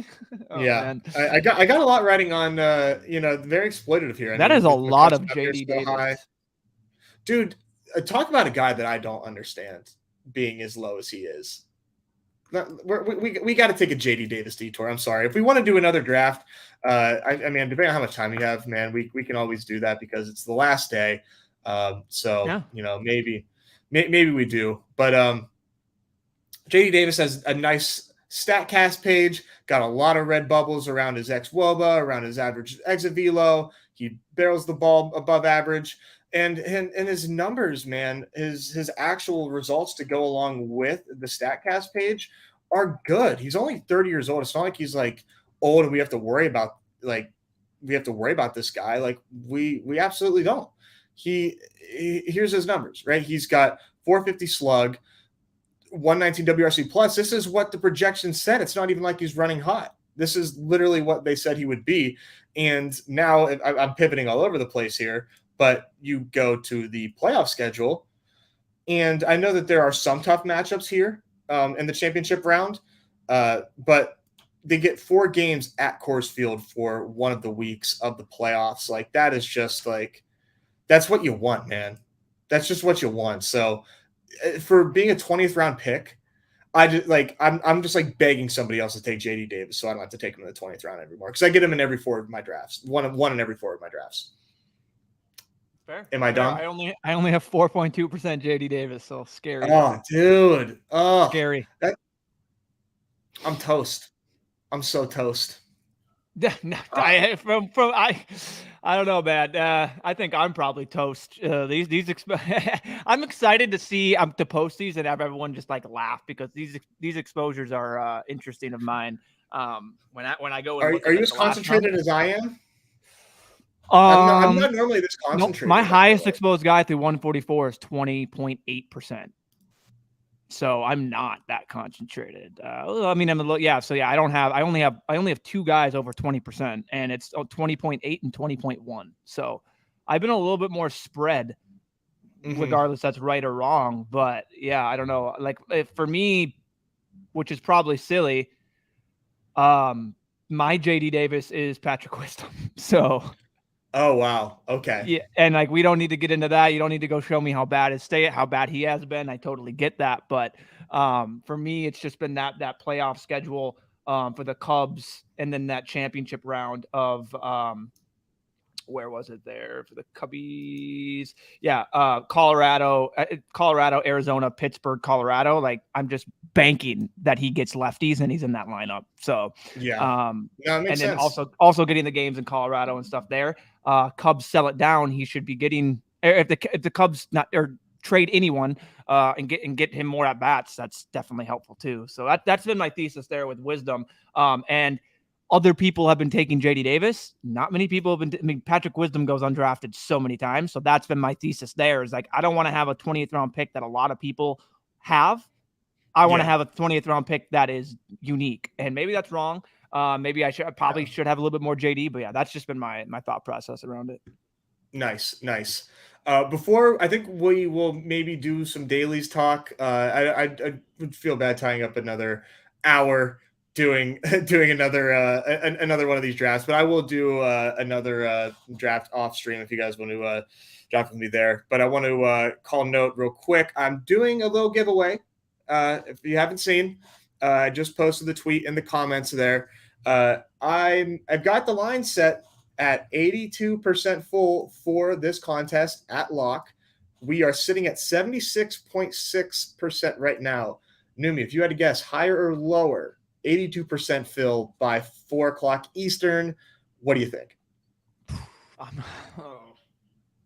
think I'm going to go lower still. Yeah? I think I'm going to go lower still, man. I think, I don't know how, like, yeah, that's just me personally. I think it just goes a little lower, but I could see it. I think it's going to hover on that. We'll go lower. I just don't know how much more people got in them with daily sitting there with other things on there. Like, dude, if we're getting burnt out and we're not, and you're not even max, and I'm still not even max. I can't imagine the casual. Like they're 20 round drafts. It's too much. It's like it's of a sport that is not NFL. So I get it. But yeah, I'd say it. I think it hits 80, and I think it hovers around that like 80 to 80 below 82 mark. So yeah, and I think that they're not like sweating it necessarily either. I think that this was like, getting to 80, I think would be like a success, right? Like that would be, obviously they probably made the rake back in the pick'ems for the home run derby. So you know what I mean? Like, yeah. Oh, dude, they made, in just like in the matter of like 5 minutes, I donated everything I possibly could. I mean, it was just green, like you, red, green, red, green, red. What's appalling to me is 44 viewers right now, up to 50 at one point, and we only have 26 likes. That is just, I mean, for coming in here and simply just tapping that button once. It's all we ask. We're providing the goods. So if you're here, hit that like button. If you haven't subbed, would appreciate it as well. Hit that noti bell. Then you don't have to go in the Discord, watch our tweets. You can know exactly when we go live. Pops up on your phone. Boom, click it. You're in. You can see those cold opens happen all the time. You know what I mean? Noti bell does a lot. So so in that tweet that I shared, I'm doing a little giveaway here. So I have a poll up. If you think this is going to fill higher or lower than 82%, vote on the poll. Right now, it's like neck and neck. It's like 50-50. So Vegas, if you need a new line setter, let me know. And let me know what you pick, higher or lower, and reply to the poll. And, just for fun, let me know who your favorite player is. I promise I'm not crowdsourcing everybody's highest exposed player so I can like get an advantage, right? Like it's like, by the way, last 20 drafts, he's like just a micro edge to the micro edge. Oh goodness. Yeah, while you're at it, let me know like what street did you grow up on? What was your mom's maiden name? What was the name of your first dog? What kind of car was your first car? Give me some of the security information as well, but just for fun. Anyways, rant over. Go ahead and do that. You can win a BadgeBros shirt. I'm picking one at random, but you have to say higher. You say BadgeBros shirt? Look at that. Look at that. It looks so good on clean. Me. It can look good on you too. And you have to say higher or lower, guys, by the way. I'm being a stickler. If you didn't say higher or lower in reply to my tweet, like you're not getting entered. I'm sorry. So if you haven't said higher or lower, we're an underdog show. We don't want to get in trouble. We don't do O's and U's over here. We're higher or lower. So with that being said, Neumy, let's talk about the daily slate just a little bit since we are the daily guys. And where else to start but the beautiful weather? Let's see what we got working today. Well, I have basically a things have improved, I think. Things have improved, right? Oh, okay, yeah. Because I had a basically what I want to sum up the daily slate. I don't know if you just want to pull this up quick. I'm going to send you this little picture here quick. This I sent you on Discord. This is how I view the daily slate. This is me. This is me when I woke up and I saw 14 games on this slate. It's the this is fine picture, guys. It is literally we're sitting here, room's on fire. This is fine. It is. I mean, I don't even know where to start. I don't even know how to start. So what have you done here, Mr. Take Sheet Man? Who I think you said, I don't know if you're doing one today. You are. Oh, what a man of the people! Holy crap! But it's not out yet. Like I put out a tweet just saying that I want to wait for this weather to hopefully get better. And so far, I like yellow orange. I will lean into yellow orange. That doesn't really bother me. In the Tampa Bay and Royals, if they're patient, I think it's clear rest of the night. That gives me like good vibes. I feel pretty good about all of this weather now, which is like really helpful for decision making because it always sucks when especially if there's more than one game to fade and it just feels really, really bad. But let's go ahead and pop over here. We will, or I like. What do you like? Do you like the MLB view of the starters, or do you want to do like the Roto G version? You can do whatever you like. Whatever you prefer. All right. Well, here's what we're looking at here. I think everybody's starters have now been determined. We had some TBDs up earlier. We've got Jose Barrios pitching. There was thoughts that this could be Chris Bassett earlier, but he's in here. Rich Hill starting for the Pirates, of course. not everybody's staff ace on the mound because of the All-Star game, but we do have some clear-cut starters here, in my opinion, for us to choose from, and that starts with Glasnow and Castillo. If you look at the ADP so far today, those guys are top two, or the top two pitchers. They are going 5 and 7 respectively. Are you vaulting up those pitchers when you draft in the 6-person lobbies today? Yeah, that's the one thing I saw right away was those ADPs. And it's tough. I haven't been in a lobby, so I don't quite know if they're going like this. You know what I mean? If this is the way that they're reacting, but like, no, with this many games, like, and that, like, I think you can potentially find a ceiling or just, I mean, just points that'll make up for it later in the draft. Like, sure, don't get me wrong, Luis Castillo versus the Tigers, yeah, I would love to have that. But going at pick 5, very rich. Mm-hmm. And sorry, pick 5 is very rich. And then Glasnow, I mean, that's pretty rich as well, although you already know my thoughts there. Like, it's just there's so many options in the back half that I enjoy. Like, color me crazy, but me with Verlander, like, I'll take my shots with Verlander against the Never Dodgers. That's some double bubble leverage. Yep. Eduardo Rodriguez going against Seattle, like, he's just absolutely free as well.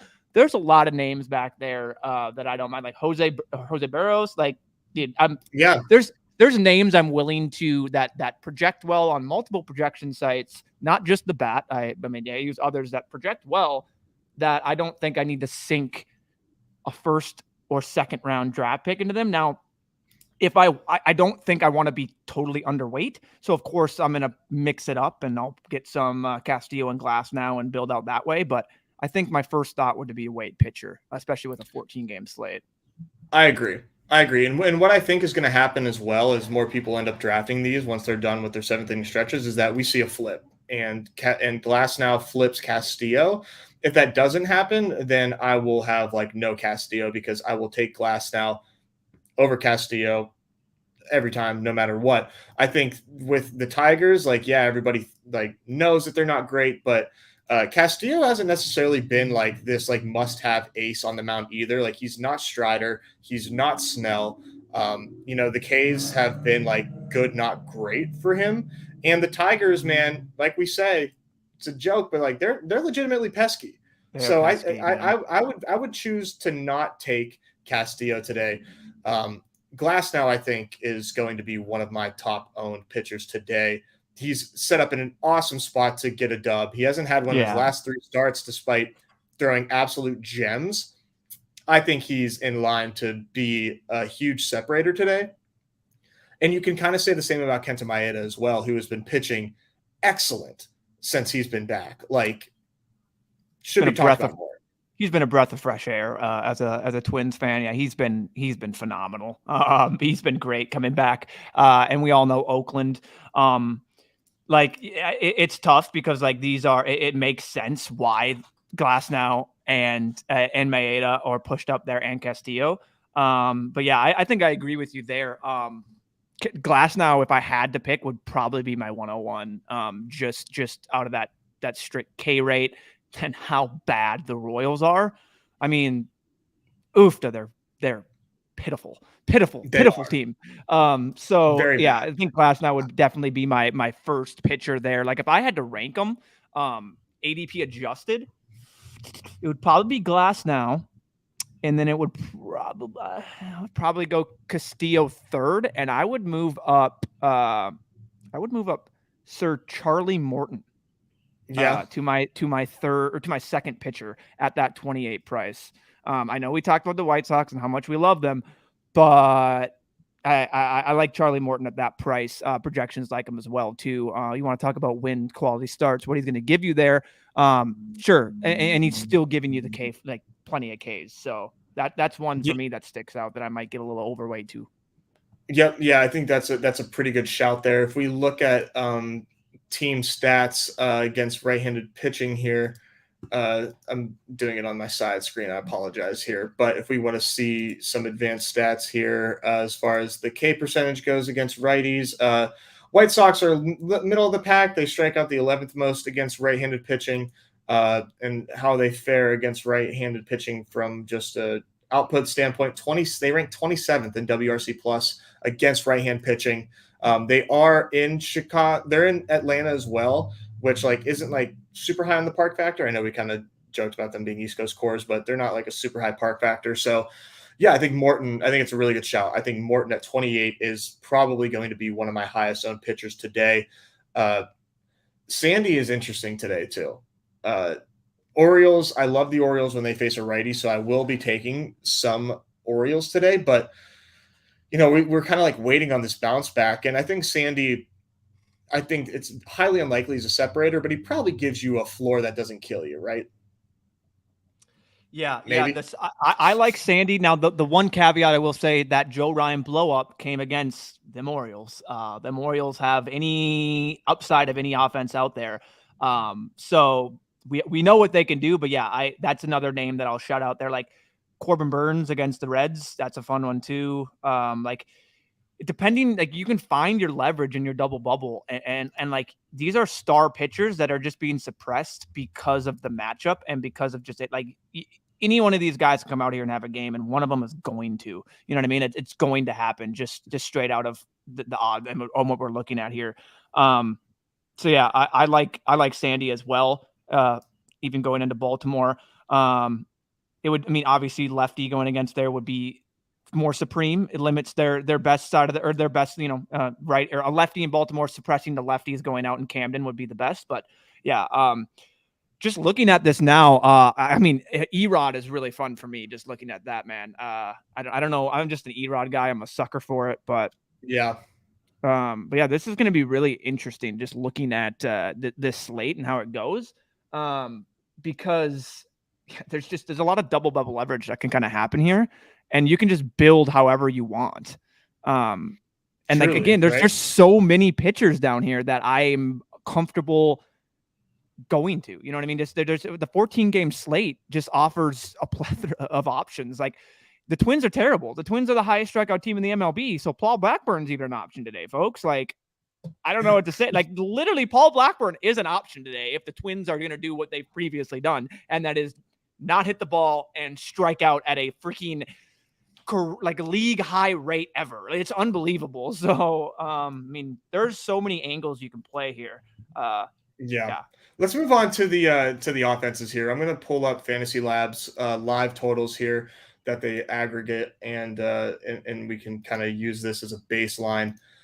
So of course we've got Yankees at Colorado, and this is kind of tough because I don't think people really like the Yankees right now, but obviously because they're in cores, they're going to gain a ton of ownership, or they're going to get drafted a ton in our drafts. But I think you kind of have to.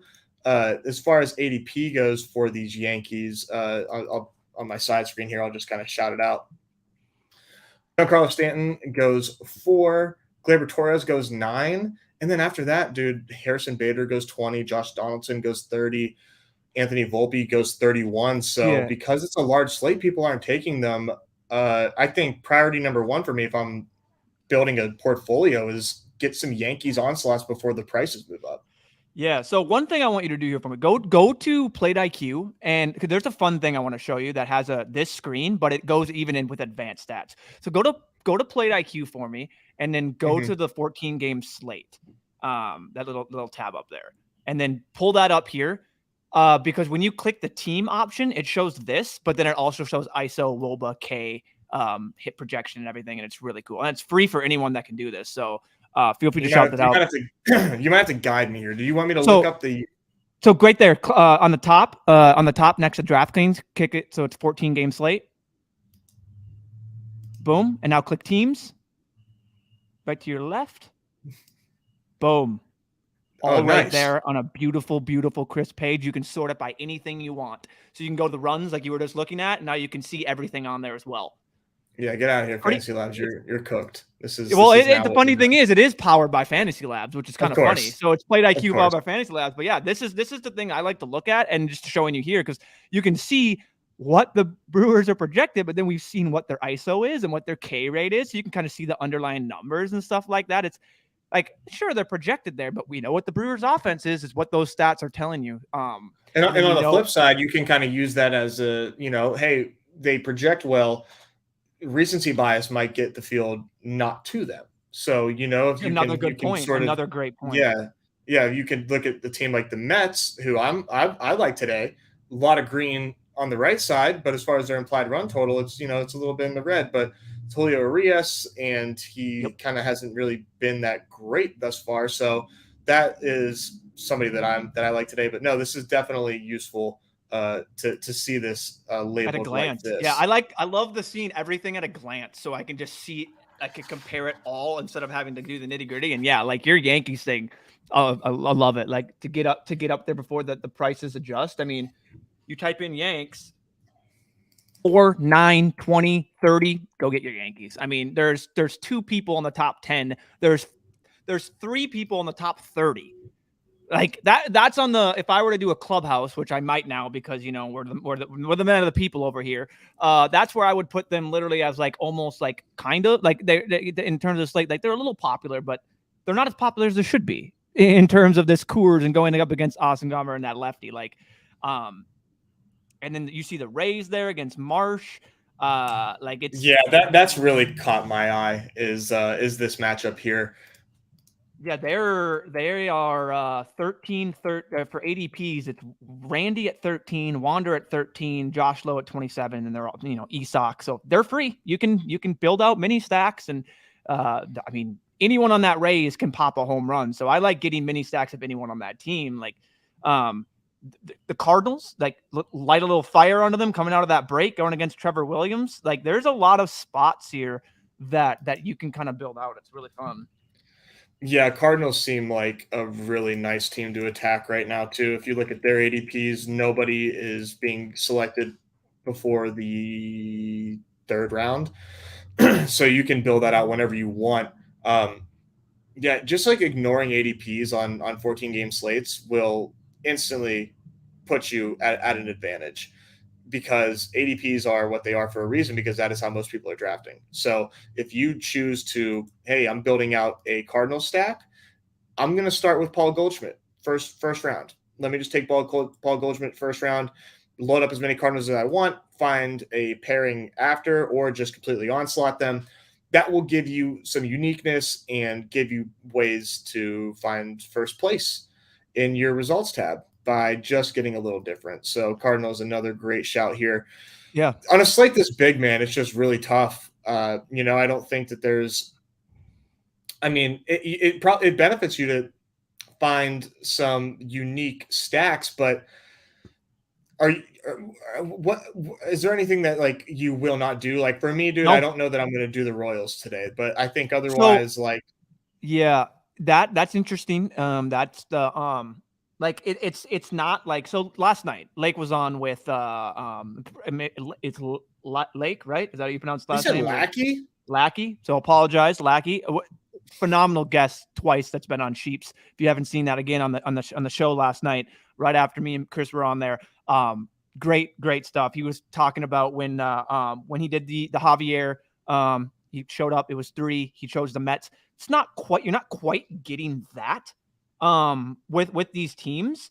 But sure, like you said, the Tigers are pesky. Like obviously there are going to be some Tiger stacks. There's going to be the people that do the onslaughts, but like if they're barely going to be owned, like sure, maybe I'll get into that. It's thin. There's a lot of other options, but like so I'm looking at here for the weather and just trying to see, it is going to be 14 miles an hour blowing like in like crosswinds kind of at Kaufman. So does benefit pitching, makes me a little more for Glass now as well. And then looking at like the other spot there for Luis Castillo, and then obviously they're going to be, I'm pretty sure, playing indoors, T-Mobile Park, so that doesn't really matter.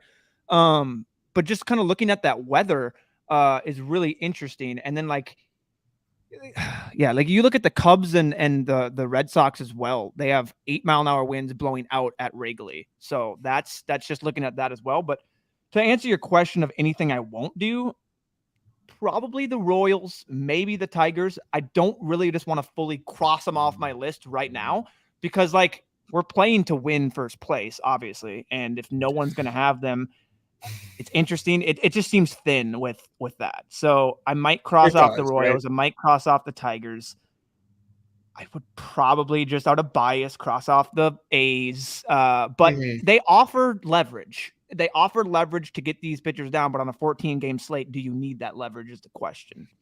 No, that's also a big part of it, right? Is like, do you really need that? And you do if it's like just the ugliest slate of all time, certainly. But I agree. I don't think Maeda provides that type of matchup against the A's where they are the team that like absolutely has to be had. Yeah. I think I would rather do like a one-off Noda or something, like just like get crazy that way rather than stacking the entire A's lineup. To me, doesn't feel like something that I'm going to be doing. And I'll be honest, man, I don't know that I'm going to do the Astros either. Maybe I will. Yeah.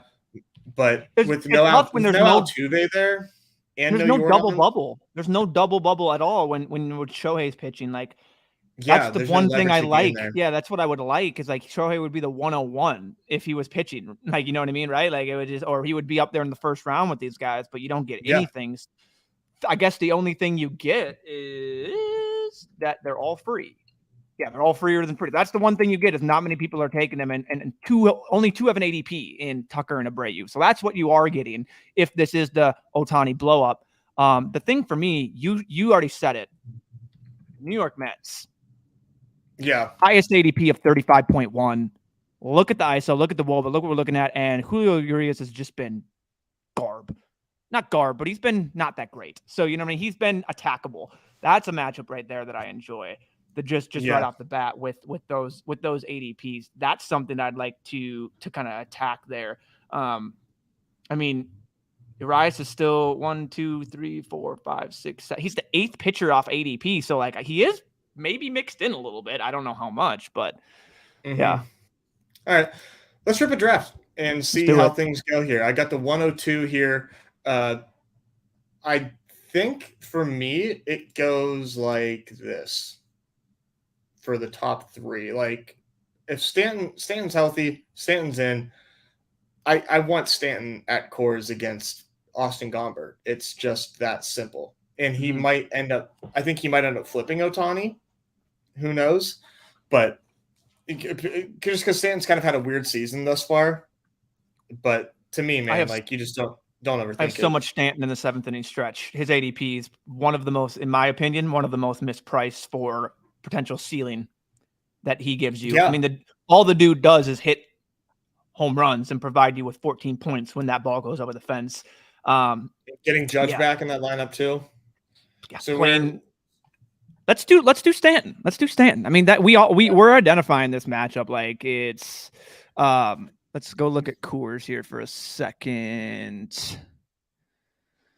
So 11-mile-an-hour wind with it blowing in at northeast. So take it for what it's worth. I mean, it's still Coors. You know what I mean? Like it would have to be like a 25-mile-an-hour wind blowing straight in for me to be like, like at Coors. You know what I mean? That ball is just going to fly.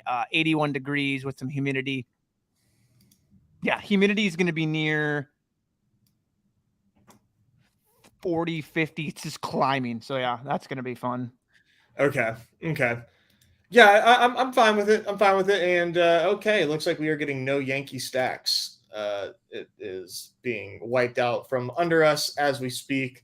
And maybe this is a leak in my game for not just like leaning in and then taking what people give me, but forgive me for not being like psyched about taking DJ LeMahieu Miller revenge game. Okay. Yeah, I was just gonna say D. LeMahieu back in Colorado. You know what I mean? Like there goes Rizzo. Like I don't want IKF. Picture this, Nez. Oh, and like Bader, like Donald, like these guys just like pain me. I think to start, I think I'm gonna do Glass now. Yeah, for sure, dude. Because this guy's gonna want Matty O as one of his picks, and probably Randy with his other one. Yeah, we want Glass now here for sure. Let's see here. Like, all these Rays are super awesome. Josh Lowe has this Q tag, but it was just an emergency listing. It's not like he was hurt, so he's going to be playing, but he's been bumped down major in the lineup.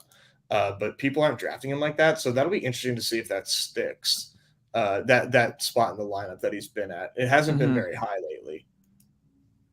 That makes sense. Trying to look other stuff here and cross-reference. Okay. Yeah, so this wow, dude went calls the Randy. Unreal. Look at you.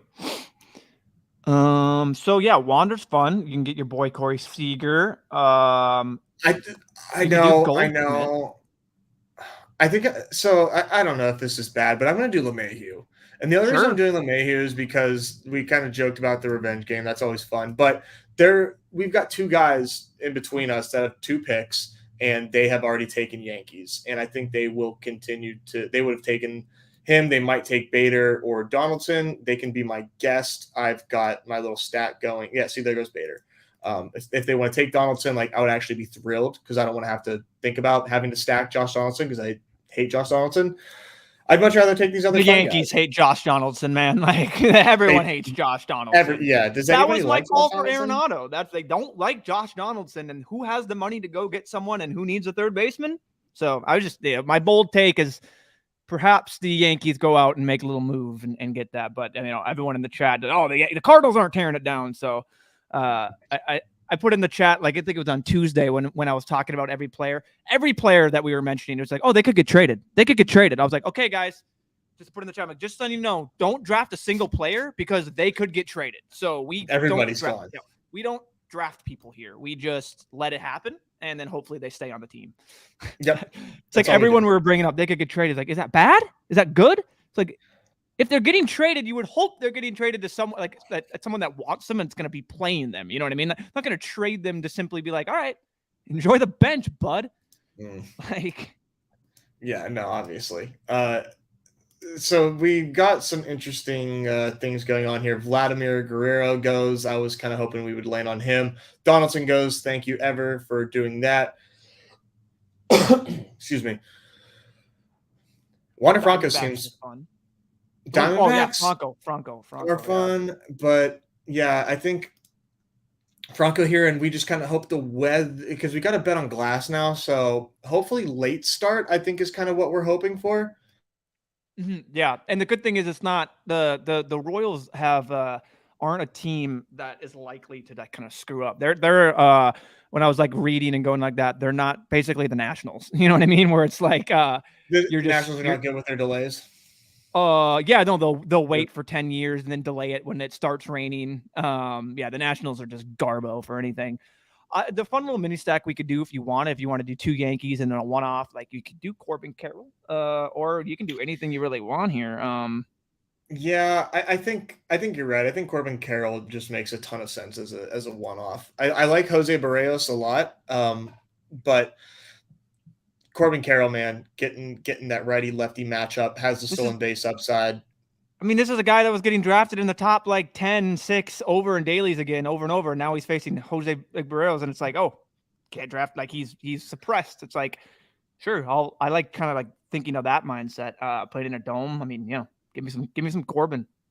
Mm-hmm. This is where I get my Corbin Carroll exposure, is in the dailies. Yeah, this is how you can make up for that lost time in best ball. Yeah, for that lost investment, sadly. Hey, I wish I went harder than I did. I only went even with the field, and I was like itching for more. After this, man, I think I might do another Tampa Bay Ray, and we've got some options here. It feels like the risk is it's out the window, right? Like we already like made this bet with Glass now and Franco to begin with, so I think this is going to be one of those two. I don't want to fade Barrios to the point that I stat Corbin Carroll personally. I think this is maybe just a one-off Corbin Carroll type of bet here. Then one of these three. Suck. So I think or Luke Rayleigh. Like, I mean, he's. Yeah.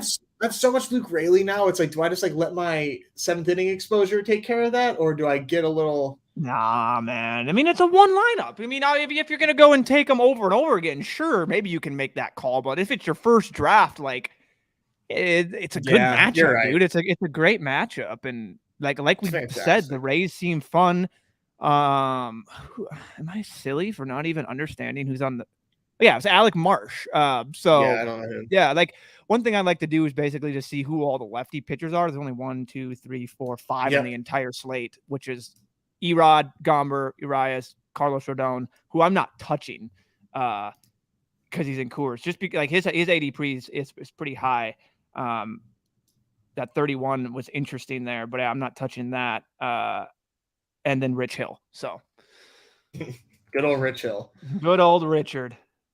So yeah, here's our board right now. We see Ever here going with a Yankees mini with 3 one-offs, one of them being Jarren Duran. That is interesting. That is who are the Red Sox playing today? Gosh. The Sox are playing Cubs. Okay. Yeah, that's why they were playing in Wrigley where it was blowing out a bit too. Okay. And it was Kyle Hendricks, so it's like a professional pitcher-ish, but definitely can get shelled. Yeah, okay, interesting. Yeah, I don't like betting against Kyle Hendricks. I know he's been a professional pitcher, as our trusty host would say. It's not someone you would like to target against, but the only thing is just those prices, man. Like they're free. They're free, and it's like they're so lefty heavy that it just sets up to be like, and with the wind blowing out in Coors or in Wrigley, like, yeah, like he's the only Red Sox to go in this draft that we just did. That's really interesting. Yeah, humidity is going to be near above 60%. It's going to be like 84 degrees with winds blowing out at 8 miles an hour in Wrigley. So, yeah. It's interesting. It makes them more interesting. The over-under, the higher-lower, my apologies, is 9. So, I mean,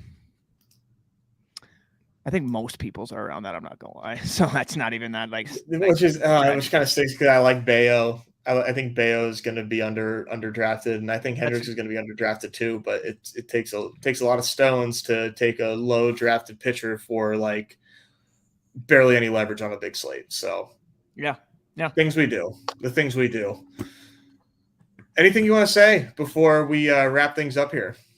No, man. I appreciate anyone that's been tuning in and help and doing this MLB content with us. We know it's not NFL, but hey, this is what we truly love. So I got 5 more that I'm gonna hop in here right after this. Gonna hop in those 7th inning stretches, finish it out, max it up, and then I'll be with these dailies. Me and Nez will be chatting it up, asking each other's opinions, and we'll be giving yourself those tools later today. If not the clubhouse, for sure the take sheet, which I wake up, babe. Nez dropped a new take sheet. That's my motto. It's just like, hey, just stop what you're doing and read that take sheet because the man does not miss.